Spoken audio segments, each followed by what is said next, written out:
ప్రతిరోజు ప్రతి నిత్యం ఈ దాడులు సర్వసాధారణమైపోయింది. మొన్న మనకు తెలుసు పునాదిపాడులో ఈ నెల మొన్న 8వ తారీఖు పునాదిపాడులో దారుణమైనటువంటి సంఘటన జరిగింది. 18వ తారీఖు 18వ తారీఖు జరిగింది. తర్వాత మళ్ళా కీసరలో మొన్న ఈ నెల 3వ తారీఖు, పోయిన నెల 18వ తారీఖు అక్కడ జరిగింది. అంతకుముందు నెల తెనాల్లో జరిగింది. అదే నెలలో 8వ తారీఖు తెనాల్లో జరిగింది. మరలా ఈ నెల 3వ తారీఖు కీసరలో ఆంటోనీ అనే ఒక కుటుంబాన్ని, ఆ వ్యక్తి కుటుంబాన్ని స్థానిక రెడ్డి కులానికి చెందినటువంటి వాడు అంజిరెడ్డి నాయకత్వంలో మధ్యరాత్రులు దాడి చేసి వాళ్ళని అయితే రేప్ చేస్తామని చెప్పేసి కూడా బెదిరిస్తే అది ఒక పెద్ద కేసు అయింది. పాపం తనకి ఆంటోనీకి ఎన్నో దెబ్బలు తగిలినా ఇప్పుడు హాస్పిటల్లో చికిత్స పొందుతున్నాడు. సంవత్సరం అవ్వలేదు లక్ష్మీపేటలో దాడి జరిగి 5 మంది దళితులను వచ్చారు. రేపు వచ్చే నెల 12వ తారీఖుకి సంవత్సరం అవుతుంది. ఈలోపు అనేక రకాలైనటువంటి దాడులు నిత్యం జరుగుతూ ఉన్నాయి. మరి వీటికి పరిష్కారం ఏంటి? స్వతంత్రం వచ్చిందని చెప్పుకుంటున్నాము, 66 సంవత్సరాలు అయిపోయింది, ఎంతో అభివృద్ధి చెందాము, పట్టణాలు వస్తున్నాయి, గ్లోబలైజేషన్, ప్రైవేటైజేషన్, కార్లు వస్తున్నాయి, రోడ్లు వస్తున్నాయి, విమానాశ్రయాలు వస్తున్నాయి, ఆధునిక సాంకేతిక విజ్ఞానాలు వస్తున్నాయి, సెల్ఫోన్ వచ్చి అన్నీ బాగానే ఉంది. కానీ ఈ అభివృద్ధికి సంబంధించినటువంటి ఫలాలు ఏవైతే ఉన్నాయో అది పేద వర్గాలకు అందట్లేదు. అందువలన ఈ దాడులన్నీ జరుగుతున్నాయి. వాళ్ళు ఇంకా బలహీనంగా ఉన్నారు, ఇంకా వెనుకబడి ఉన్నారు.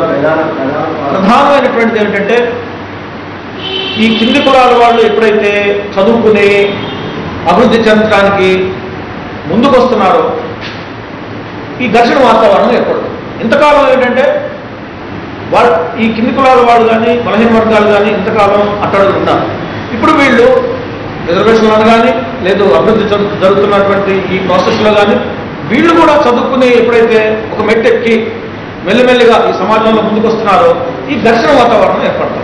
ఈ ఘర్షణ వాతావరణంలో ఈ దాడులను జరుగుతున్నాయి. మనం చాలామంది అంటారు తాగిన మద్యం మత్తులో చేస్తున్నారు. మద్యం అనేది ఒక కారణం. అసలైనటువంటి కారణం ఏంటంటే వీళ్ళు బలహీనంగా ఉండటం వల్ల ఆర్థికంగా, సామాజికంగా, రాజకీయంగా అన్ని రంగాల్లో వెనుకబడి ఉండటం వల్ల దాడులు జరుగుతున్నాయి.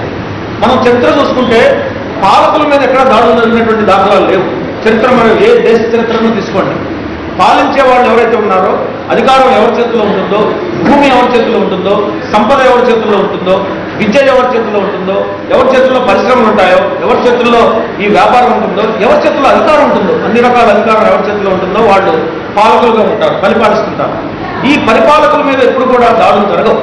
ఏ దేశ చరిత్ర చూసినా, ఏ సమాజ చరిత్ర చూసుకున్నా కానీ ఎప్పుడైనా దాడులు ఎవరి మీద జరుగుతామంటే అధికారం లేని వారి మీద, పేదవాళ్ళ మీద, అణగదొక్కబడిన వాళ్ళ మీద, దోపిడీకి గురవుతున్నటువంటి వాళ్ళ మీద, అట్టడుగు ప్రజల మీద జరుగుతూ ఉంటాయి.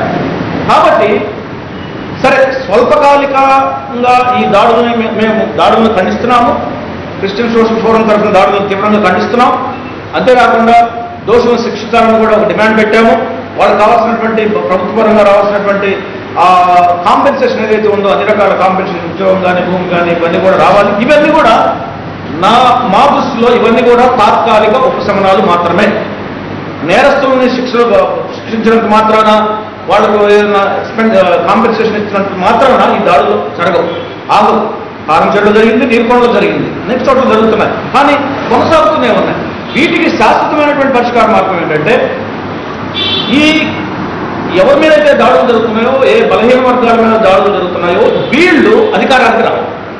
వీళ్ళు అధికారానికి రానంత కాలం వీళ్ళ మీద దాడులు జరుగుతూనే ఉంటాయి.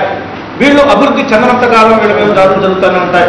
వీళ్ళు అన్ని రంగాల్లో ముందుకు రానంత కాలం దాడులు జరుగుతూనే ఉంటాయి. కాబట్టి సామాజికంగా, ఆర్థికంగా, రాజకీయంగా అన్ని రంగాల్లో వీళ్ళు కింది కులాల వాళ్ళు, బలహీన వర్గాల వాళ్ళు అభివృద్ధి చెందాలి.